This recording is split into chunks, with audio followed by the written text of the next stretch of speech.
Hello, everyone. Hey, welcome to Holy Spirit Powers Christian News Network, Christian World News tonight, and we are going to be looking at some very, very interesting stories that are going on in Christian news tonight. Number one, the UN has ordered Israel to halt its military offensive going into Rafah. Now, this is a major development when we're talking about everything going on with Israel right now. And we just seem to see the whole world beginning to stand up against Israel. And I would say that this is a very biblical time and that we should be paying a whole lot of attention to that, because this is exactly what the Bible said would happen. They said that they would be surrounded completely, and we're there, right? We're at a point where the whole world is rising up against Israel. And as Christians, I think it's very important that we wake up and understand what this is indicating, right? So if we wake up and understand what this is indicating, if we study the Bible a little bit, we can see that this has some very, very strong prophetical overtones to it, right? So let's go ahead and begin looking at that. And let me see, where is my live feed? There. All right, give me just 1 second here because I am missing something here. There we go. All right, guys, so I'm sorry about that.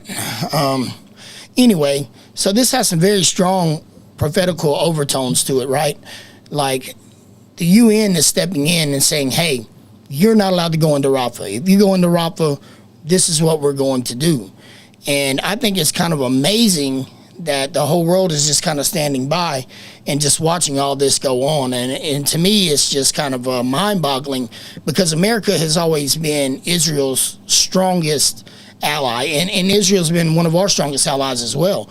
So whenever we see that even our country has turned on Israel, it's kind of mind-boggling, just to say the least. So I want to go ahead and have a look at this. This is only a couple seconds, this video is, but we're going to have a look at it real quick.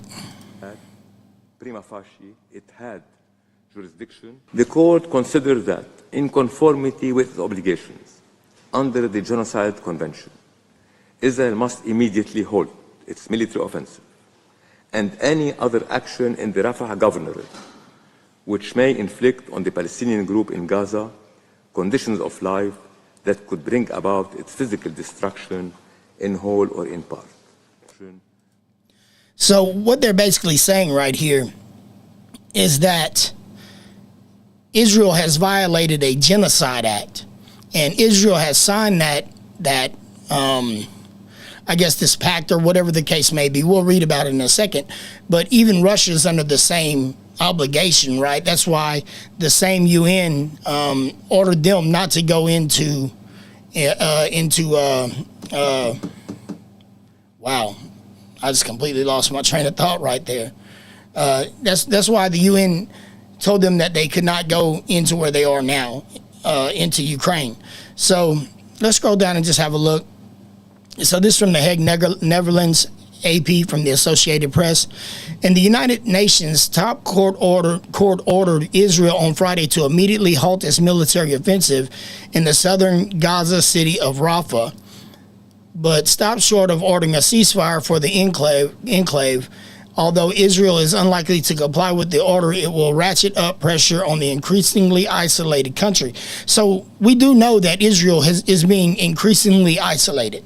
Everyone is shutting down on Israel. I mean, look at these pro-Hamas riots that we have going on all over our country right now. I mean, I never would have thought I'd see the day that Americans were protesting for terrorists. I never would have thought I would see that day, right? And I mean, what do you expect Israel to do in this case? I don't understand what everyone wants Israel to do, and with everything that's going on. I don't get it. Like, what else can they do whenever they're being bombed all the time? They're being attacked on a constant basis, right? Do they just continue to allow people to bomb them and attack them, or do they go in there and do what it takes? I mean, I'm not saying that I'm on the side of anyone dying, because I'm not, man. I mean, that's not what I want in any way at all. I mean, I would much rather everyone be at peace with one another. But let's face it, these two groups of people are not ever at peace with one another. This is a constant fight. It's a constant battle. When you look at this, you know, the Palestinians are always attacking Israel, always. They came in on one of the most holy days and kidnapped a whole bunch of their people. Now, if they want it to stop, if Hamas wants it to stop and if Palestine wants it to stop so bad, then give up the hostages. Give up the hostages, man. I mean, what are you going to do? So you want to keep the hostages and then also tell Israel to stop the invasion? That don't make any sense. That don't make any sense. Now, if they were to give up the hostages, I think that they would have a much stronger ground to stand on. Of course they would. But I mean, as it stands, how can you be holding hostages and telling them that they've got to have a ceasefire? It doesn't make any sense. Let's read on a little further. We got to get down past all this stuff. Criticism of Israel's conduct in the war in Gaza has been growing, particularly since it turned its focus on Rafah this week alone. 3 European countries announced they would recognize the Palestinian state. So we have 3 European countries that are saying that they will recognize Palestine as a state. And the chief prosecutor for another international court requested arrest warrants for Israeli leaders along with some Hamas officials. So I guess from their side, from, you know, looking at things from their perspective, he's not only asking for warrants for generals of Israel's army, but also from those of Hamas. And I mean, I guess that seems to kind of weigh out the balance a little bit, but does it really? I mean, what's the real cause of that? I mean, and at what point do we, I mean, I don't think that Israel's going in there and trying to kill people who are innocent. I mean, I don't know that. I mean, I'm not there, of course. I'm down here in Jackson, Mississippi. I have no idea, you know, what's actually going on over there. But I know this, I don't believe that that's what Israel's whole point for being there is. I know that. And I mean, we know why they're there because we saw what happened, right?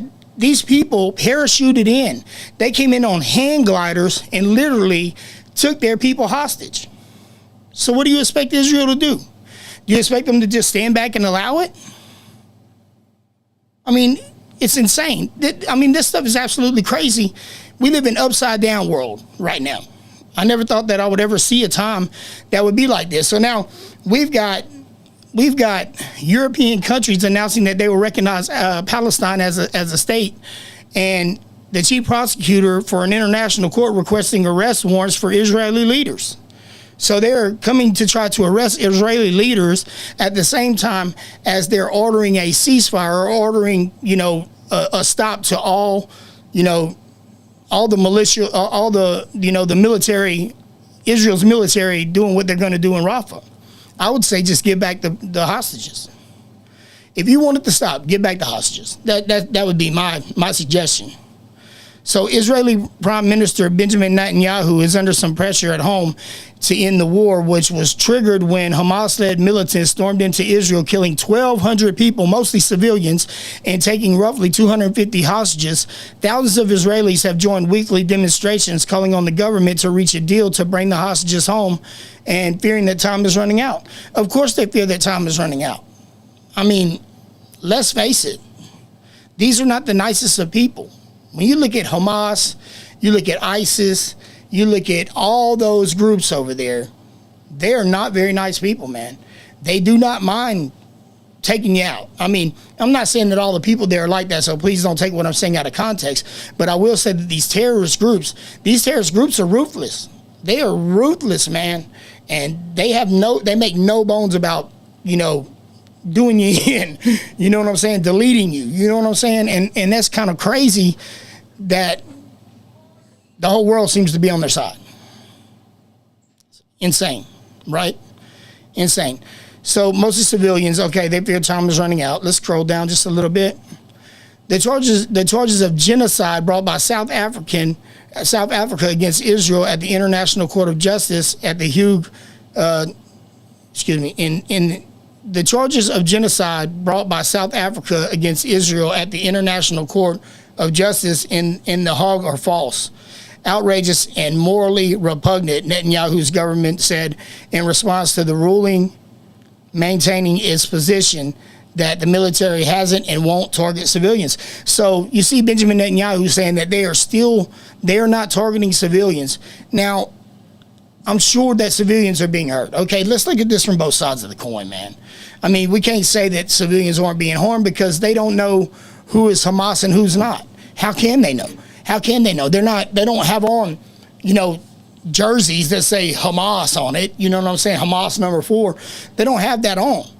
Right, so all they can do is try to gain intelligence and attack hotbeds where they know that the Hamas people are. Right, I mean that's the only thing they really can do. But to say that they have to stop completely to me is absolutely insane. Now, again, I don't know everything that's going on. I just read the news and I watch the news, and all I can say is that I just don't foresee Israel just going in there and attacking civilians everywhere you turn. I just don't. I don't believe that that's what's going on. I don't see that as even a plausible idea, right? Because Israel wasn't doing anything wrong whenever they parachuted in, right? I mean, Israel's been being bombed nonstop for years. For literal years. This isn't something that just started happening the other day, man. This has been going on for a very, very, very, very, very, very, very long time. And now we've got all these other groups trying to be involved. You got Iran and you got all these people trying to get involved. And what they're doing is they're working on WW3, buddy. And that's not something that any of us want to happen. None of us want to see that happen, because I'll tell you what, everything is already in such a high tension time in the world around us. I mean, tensions are high. They're high everywhere. It's not just here in America where they're extremely high as well, but you got all this stuff going on, man. You've got the Ukraine thing going on with Russia. You've got China and I mean, just when you look at all the stuff that's going on right now, I mean, it's pretty heavy duty. This is some pretty heavy duty stuff, man. And I'll tell you this, it's time for us to really be paying attention to what the Bible said, because he said in no uncertain terms that in the last days, man, perilous times would come. And I'll tell you what, man, I believe we are headed straight for some very perilous times. I don't think that things are going to continue on the way that they have been going. See, what we've done is we've all gotten comfortable, all of us. We've gotten really, really very comfortable in the way that we've lived our lives for a very long time. And I don't think that we actually understand or recognize how important it is to be watching these things that are going on. He said there will be wars and rumors of wars. And I know you'll say, oh, yeah, man, they've been saying that for years. It's always been that way. You know what? It has always been that way. But I don't think it has ever been that way in such a heightened state. Not in my time. Now, around World War I, around World War II, I don't know. I wasn't there. I'll be honest with you. Honestly, I have no clue what was going on at that time. But I do know this. I know that in the days that we live in right now, this is a hotbed, and we've got nations from all around the world taking aim on one another, when in fact, man, I think that we could actually be working these things out. I believe if people would just begin to kind of let go just a little bit, right? I believe that we can come to some understandings, but I don't believe that that's what people want. I believe we've got warmongers out there. I believe we've got people who make a whole lot of money off of these wars, and I believe very strongly that they're going to keep pushing until they get what they want, and what they want is not something that we want. I can guarantee you that. I can guarantee you that, man. So, hey, Ezra, how's it going, man? I see you out there, buddy. Good to see you, man. I love you, little brother. Let me type on my little buddy. But, I mean, it's very, very important, man, that we can pay attention to the things that are going on without having to deal with all the madness that comes along with it. I think that it's very important for us to make sure that we can keep our eyes peeled and understand that we're at a very, very highly probable time in man, I lost what I was saying. I'm sorry, y'all. I got sidetracked My buddy Ezra came in there, and I lost my train of thought. I tried to pick it back up, but I couldn't get it. But the more that we look at this Israel stuff, I don't know if everything Netanyahu's saying is true. I don't. I have no idea.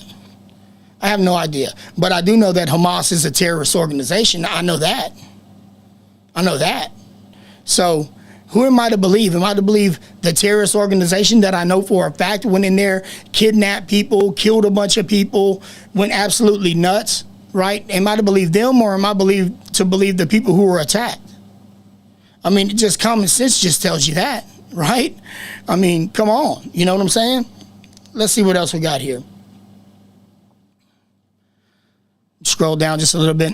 South Africa was able to bring its case because it and Israel are signatures in the UN's Genocide Convention, which includes a clause allowing the court to settle disputes over it. Although the ruling is a blow to Israel's international standing, the court doesn't have a police force to enforce its orders. In another cause on its docket, Russia ignored the court's order in 2022 to halt its full-scale invasion of Ukraine. So we see that Russia was already ordered by the same UN not to invade Ukraine. Man, I am telling you, the tensions are so high right now worldwide that it is absolutely mind-boggling. It really is. The sharply focused decision sent a three-pronged message to Israel, ordering a halt to the Rafah offense, access to Gaza for war crimes investigators, and a big and immediate increase of humanitarian aid to the region, parts of which are enduring famine. So I'll say this. I believe that there are a lot of very innocent people over there who don't deserve to be harmed. I will say that. I think that they need to eat, and I don't understand. I can't see stopping them from having humanitarian aid. I mean, I do understand from a certain point of view, because Israel doesn't want to be feeding Hamas, right? They don't want to be feeding Hamas. And that's understandable. That's understandable. But at the same time, the compassion within me, the love of Jesus Christ that dwells within my heart says, we don't want all these children over there to starve. Amen. These children don't have anything to do with this, and they're caught up right in the middle. And that's a horrible, horrible, horrible thing. So I really can see that side of it. They want to give war crimes investigators access. I just wonder who's in charge of the investigation. I have no problem with the war crimes investigators, but my question is, what is the agenda of the investigators? Are they going in with an agenda, or are they really going in to see if there are war crimes? Because let me tell you something, if there are war crimes, and if Israel is committing war crimes, I believe that needs to be ousted just as much.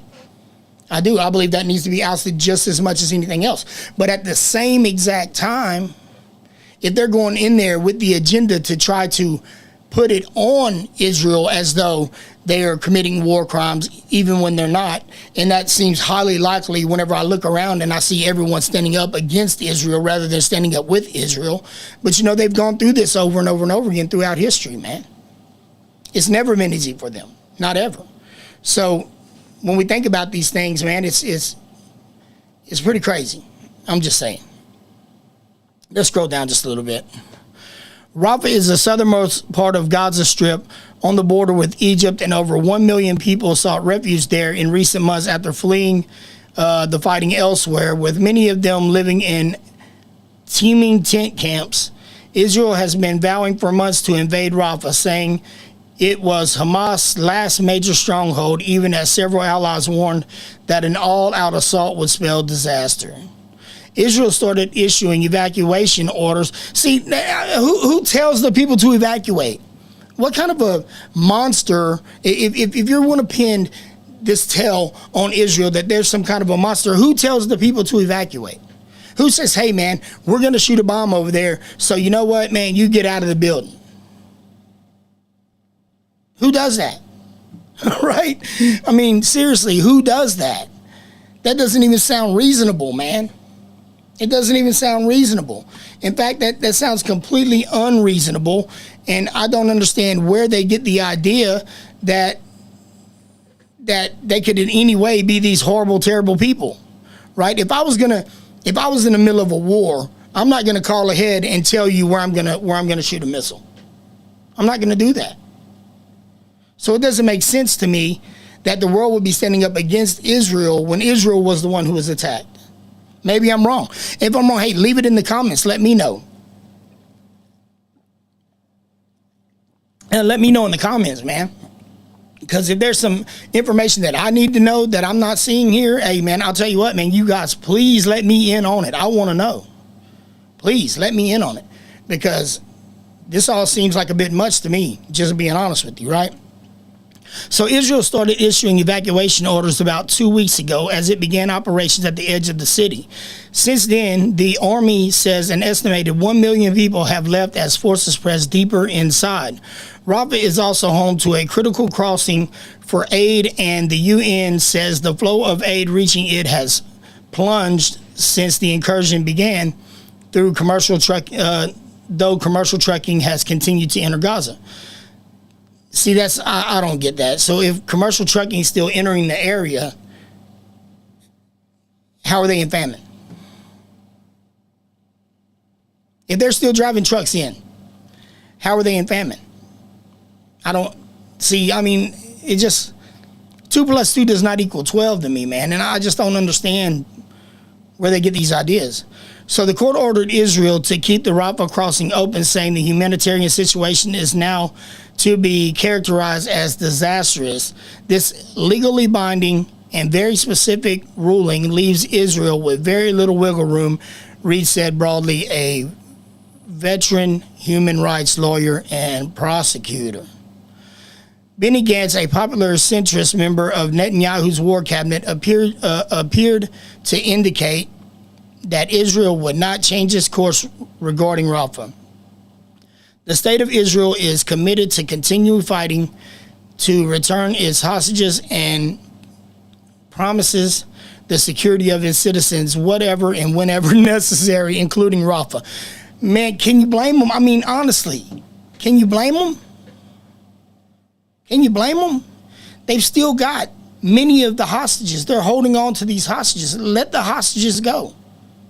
I mean, if you want Israel to stop, give them back their people. Give them back their people. I mean, it just makes perfect sense to me, right? I mean, I don't understand how you could see it any other way. That's the reality of it. I don't understand how you could see it any other way than give them back their people.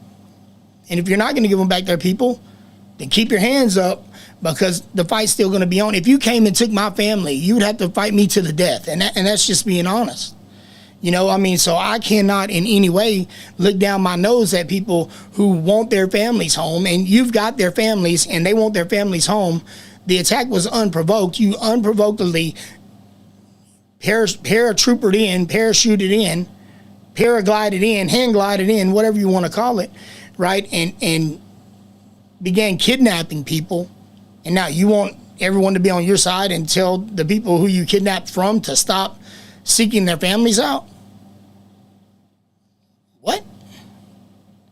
It don't even make sense. Make it make sense. Somebody please make it make sense. Somebody make this make sense to me, because it doesn't.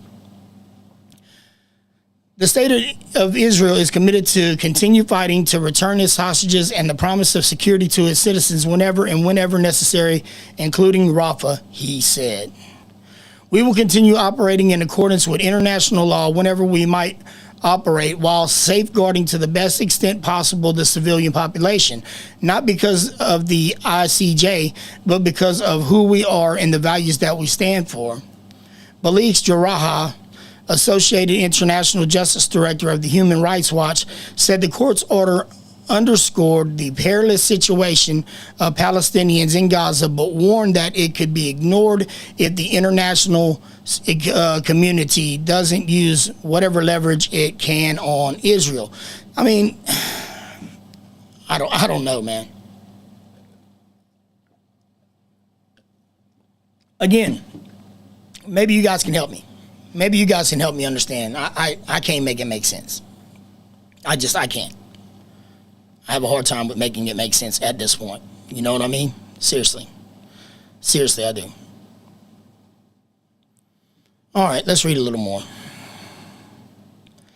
The ICJ's decision opens up the possibility for relief, but only if governments use their leverage, including through arms embargoes and targeted sanctions, to press Israel to urgently enforce the court's measures, Jaraha said. The court's president, Nawaf Salam, I'll be honest with you, I don't know what that says. I'm not very good with names, and I do not understand that one. So, Nawaf Salam read out the ruling as a small group of pro-Palestinian protesters demonstrated outside. Fears the court expressed earlier this year about an operation in Rafah have materialized, the ruling said, and Israel must immediately halt its military offensive in the city and anything else that might result in conditions that could cause the physical destruction in whole or in part of Palestinians there. But the ruling did not call for a full ceasefire throughout Gaza, as South Africa, which has historic ties to the Palestinian people and brought the case, requested last week. So I'm guessing South Africa was asking the UN to order a full ceasefire. From what I understand, we've got Biden telling them that he's not going to telling Israel that he's not going to help them anymore either if they go into Rafah. And I don't understand the full implications of all these things. I'm not going to sit up here and pretend like I do. I'm just here to bring you news that affects Christians. And this is a hotbed of it right here. This is a major portion of it right here. So I just hope very, very much that all this can be taken care of.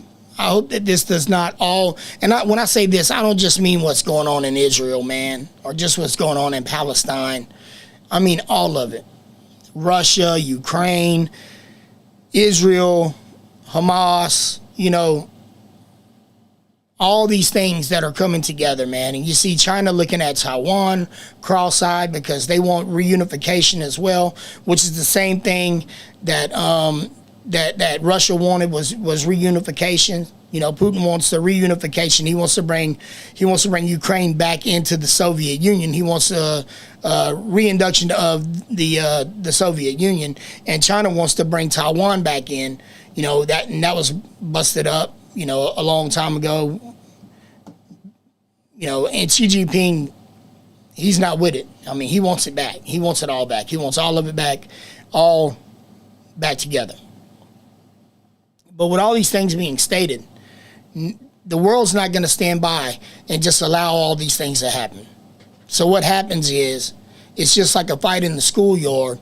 Whenever two kids get into a fight and one of them starts to lose, then that kid's brother jumps in, and then this guy's friends jump in, and then their friends jump in, and then everybody's friends jump in, and next thing you know, man, you've got a big old gigantic ordeal. You know what I mean? And we don't need that. As a country, as a whole, as the world, we don't need a conflict that involves all of us.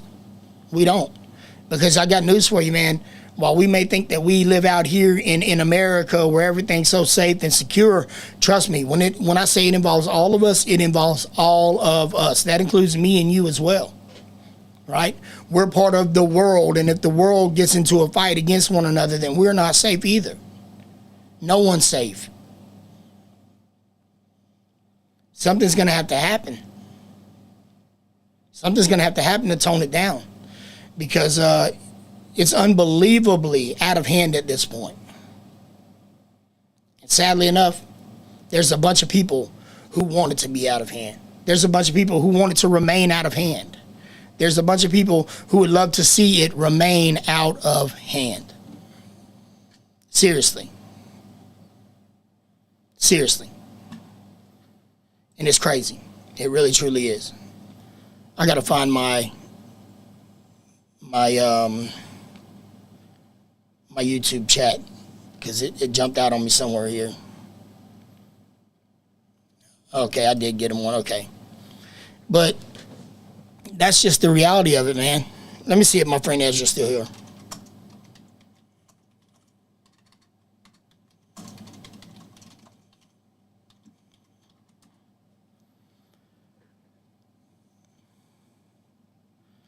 I don't understand why my chat's not working right, but it don't matter. It's okay. It's not a big deal. Not something I'm going to worry about right now at this given time, for sure, because I've got too much other stuff going on, man. We got to keep this stream flowing. Go ahead and hit this chat overlays right there. Let's just see what we can do with that and get us back over there.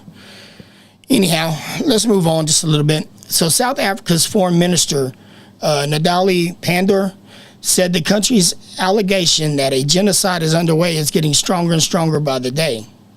We are really pleased that the court has given very serious consideration to the matters that we put forth before it and has affirmed that an urgent decision is needed from the court to pause this onslaught against innocent Palestinian people, she told South African state broadcast, adding that it is now up to the UN Security Council to determine how to protect the Palestinians.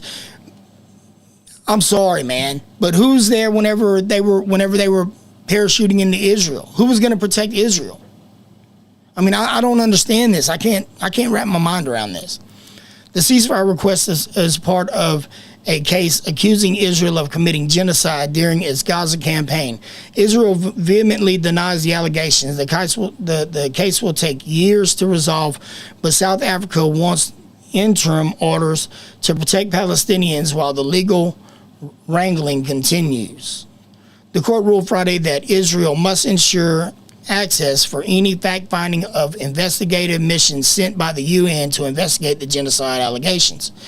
At public hearings last week, the International Court of Justice, South Africa's ambassador to the Netherlands, Vincent, was that Matazella? Man, I have no idea what that says. Matazella urged the panel of 15 international judges to order Israel to totally and unconditionally withdraw from the Gaza Strip. The court has already found that Israel's military operations pose a real and immediate risk to the Palestinian people. Israel's offensive has killed more than 35,000 Palestinians, according to Gaza's health ministry, which doesn't distinguish between combatants and civilians. The operation has obliterated entire neighborhoods, sent hundreds of thousands of people fleeing their homes, and pushed parts of the territory into famine. This may be the last chance for the court to act. Irish lawyer, I don't know what that word is either, man, who was part of South Africa's legal team who judged last week. In January, ICJ judges ordered Israel to do all it could to prevent death, destruction, and any act of genocide in Gaza. But the panel stopped short of ordering an end to the military offensive. In the second order in March, the court said that Israel must take measures to improve the humanitarian situation. I mean, what measures do you want them to take? I don't understand what measures you want them to take. I mean, the only measure they could take would be to stop, to stop the fighting altogether. But then what? Then what? People start shooting rockets back into the dome every day? Then what? Then what? I mean, seriously. What then? Doesn't make sense. The ICJ rules in disputes between nations a few miles away. The International Criminal Court filed charges against individuals it considers most responsible for war crimes, crimes against humanity, and genocide. On Monday, the ICC's chief prosecutor, Karim Khan, said he has asked ICC judges to approve arrest warrants for Netanyahu, Defense Minister Yoav Gallant, and 3 top Hamas leaders, I can't read their names, for war crimes and crimes against humanity in the Gaza Strip and in Israel. The story was updated to correct the International Criminal Court is not a UN court. So, I mean, you guys tell me what you think about this whole thing down in the comments, right? I mean, you guys let me know what you think about this. I'm a little dumbfounded by the whole thing, just to be honest with you. I don't know which way to go on that. I'm not really sure exactly what's going on. But I do know that it was not Israel who started this fight. And it's not Israel who's holding their hostages. So if Hamas wants it to stop, let the hostages go, man. You can't run around crying about what these people are doing to you whenever, in fact, you are holding their family members hostage. It doesn't make sense. That's like, kidnapping someone, right? And then whenever their big brother or their daddy comes over there to come take care of that business, you say, oh, no, stop. I'm defenseless. But then you still keep their daughter. It doesn't make sense. Somebody, please, make it make sense. All right, so time for just a quick break, man. We're going to take a quick break. I will be right back. Our next news will be about the 2 missionaries who were killed in Haiti. They do believe that they were burned. And also a Haitian guide, a man who was there, who was part of a missionary group there in Haiti. Let's go ahead and open it up. I'll go ahead and show you what it is. So they were absolutely killed coming out of the church. We'll get to that in just a few minutes. I will be right back. So stay where you are.